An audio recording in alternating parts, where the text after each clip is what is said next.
Bueno, primero, Patricia, cuando uno analiza este tipo de eventos, lo primero que hay que pensar, hay que preguntarse es cuál fue el móvil, qué motivó a estos secuestradores a tomar detenida, secuestrado o ejecutar, en este caso, al teniente Ronald Ojeda.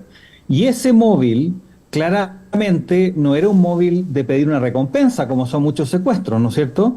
Por cuanto ellos lo tomaron detenido, lo secuestraron y muy prontamente lo ahorcaron para finalmente enterrarlo en una población en Chile a 1,5 metros de profundidad y después de eso hicieron un radier de cemento. O sea, la idea era enterrarlo y que nunca más se encontrara su cuerpo. Entonces, el móvil nunca fue un móvil económico.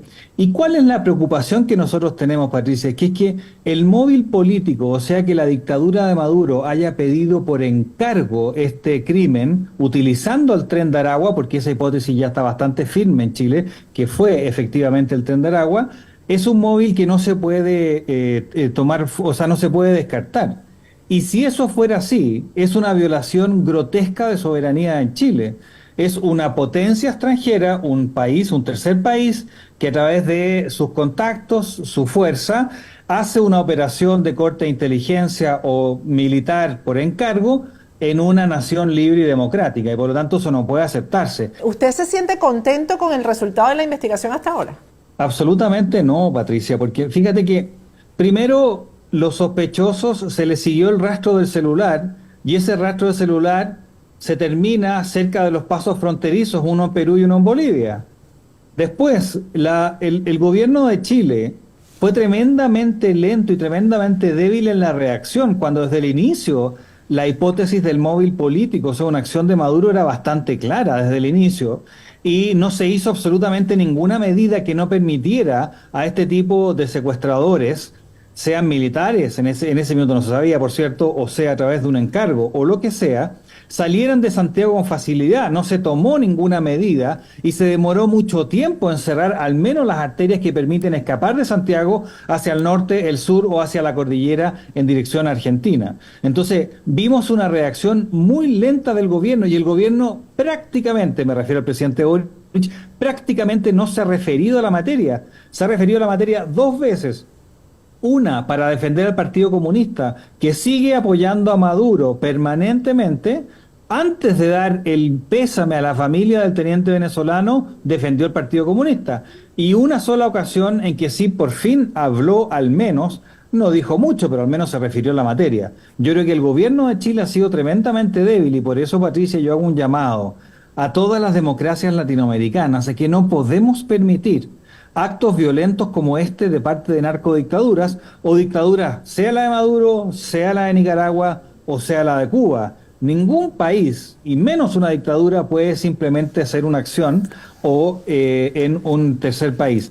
El gobierno de Maduro ni siquiera ha tenido la cercanía con el presidente Boric de distanciarse del hecho, más allá de algunas declaraciones de Diosdado Cabello que lo hace en su programa, pero no hay una forma en que Venezuela nos asegure que no están detrás de esta tremenda ejecución que ocurrió en suelo chileno, ejecutado al parecer por el Tren de Aragua, que es una organización criminal que hoy día en Chile está realmente con una fuerza muy importante y que queremos combatir. La familia dice, a nosotros nadie del gobierno nos ha dado ni el pésame, ni nos ha preguntado qué necesitan, ni siquiera les han ofrecido protección, senador. No, no solamente eso, o sea, no ha habido ninguna precaución con el resto de los venezolanos que están siendo perseguidos en Chile. Y que el presidente Boric no haya sido capaz, él, de enviar las condolencias de manera privada y tampoco hacerlo él de manera pública y escudarse en que su ministro del Interior, 2 días antes, había efectivamente enviado un Twitter público de condolencia, no es suficiente para el nivel de peligrosidad de lo que estamos viendo. Han dejado a Chile y en particular a nuestro presidente en una situación muy, muy difícil y de mucha debilidad institucional internacional. Una potencia extranjera hace un acto militar en Chile, eso es un cuasi acción de guerra. O sea, Chile no puede enviar militares o hacer un acto de esta naturaleza en Venezuela, ni en Argentina, ni en Brasil, en ninguna parte. Eso sería tomado como una especie de acto de guerra. Además, cuando usted va a internar, en este caso puede haber sido por encargo, pero si yo quiero internar personal de las Fuerzas Armadas en otro país o realizar una acción, muchas veces esa acción requiere incluso de la apertura del Parlamento, quizás de una ley.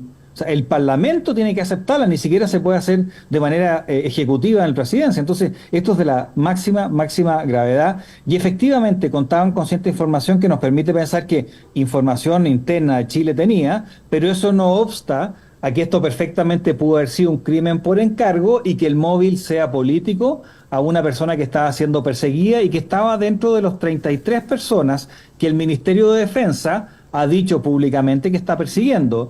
Una de las grandes polémicas, Patricia, que tenemos en Chile es que hay varios personeros del Partido Comunista que están apoyando de manera abierta a Maduro, que sí tienen acceso a la carpeta, por lo tanto tienen más información que nosotros y perfectamente podrían utilizarla para hacer gestiones que finalmente quizás nosotros no nos enteremos. Entonces hay una polémica respecto a los personeros del Partido Comunista, que son parte del gobierno, que tienen acceso a la carpeta de investigación. Sí, eso es gravísimo. Nosotros mostramos incluso aquí un video en el que el Partido Comunista en una asamblea le hace una ovación al embajador de Maduro en Chile, que no es cualquier embajador, fue compañero en la Academia Militar de Hugo Chávez. Es decir, que además este tipo de personajes, de militares, compañeros de Hugo Chávez, están regados por el mundo entero, haciendo no diplomacia, sino inteligencia, senador. En eso es que están, haciendo inteligencia.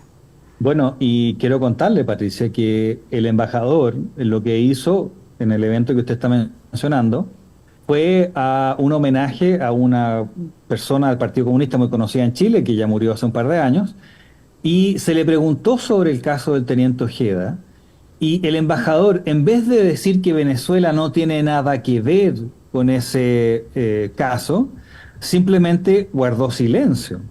Por lo tanto, dejando en un pie de debilidad al gobierno del presidente Boric muy grande. Por eso es que yo le digo que también nosotros vemos una falta de respeto tremenda del Partido Comunista, que es el partido más grande de gobierno de la alianza del presidente Boric, con el presidente Boric por actitudes como la de este embajador, que pudiendo haber dicho que Venezuela no tenía nada que ver, simplemente guardó silencio. Nosotros una de las cosas que discutimos en la sesión especial es que tenemos que clarificar también qué significa entregarle estatus de refugiado a una persona, que era el estatus que tenía el teniente Ojeda.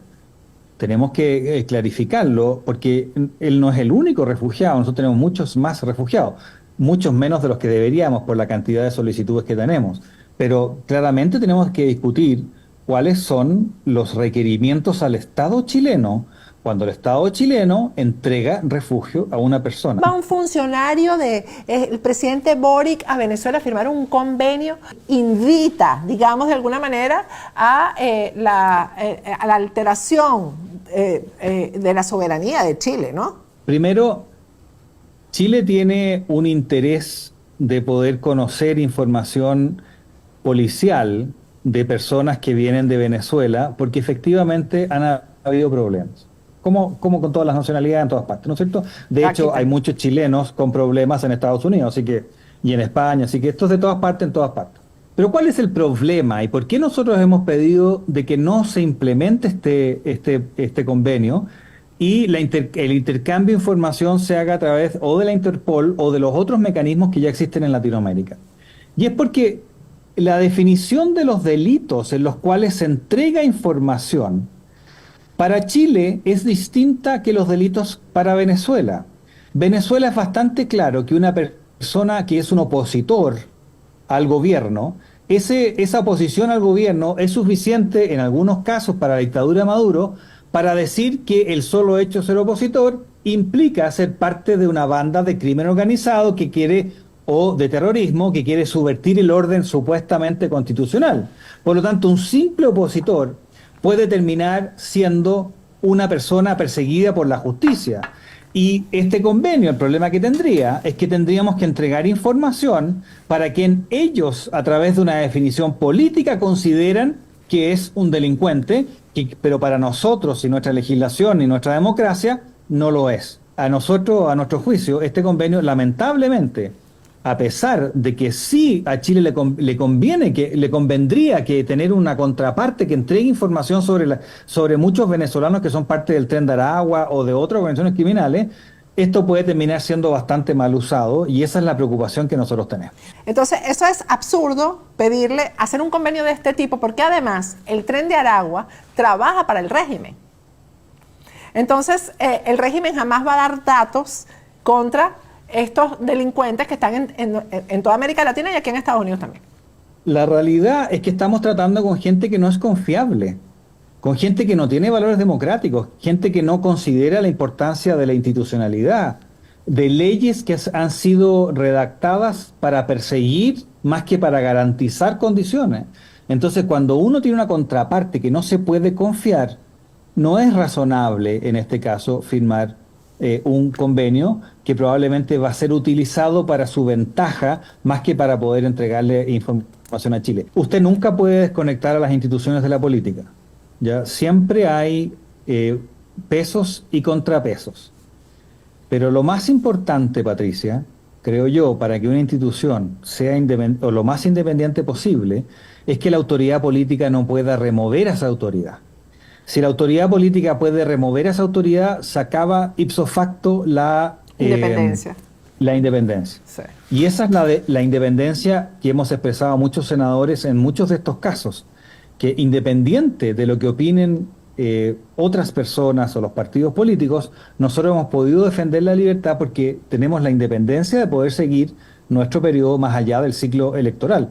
Eso es muy importante. Obviamente también es importante cómo se nombran las autoridades, pero claramente en Chile, dado que no se pueden remover con tanta facilidad y requieren del concurso del Congreso, yo me atrevo a decir que hay niveles de independencia que son mucho más altos, aunque falta mucho, por cierto, que son mucho más altos que los que veo en otros países, como por ejemplo Venezuela, para efectos de la independencia de las instituciones. Decirle a los extranjeros refugiados y asilados que Chile tiene que volver a respetar y entregar la protección que se requiere.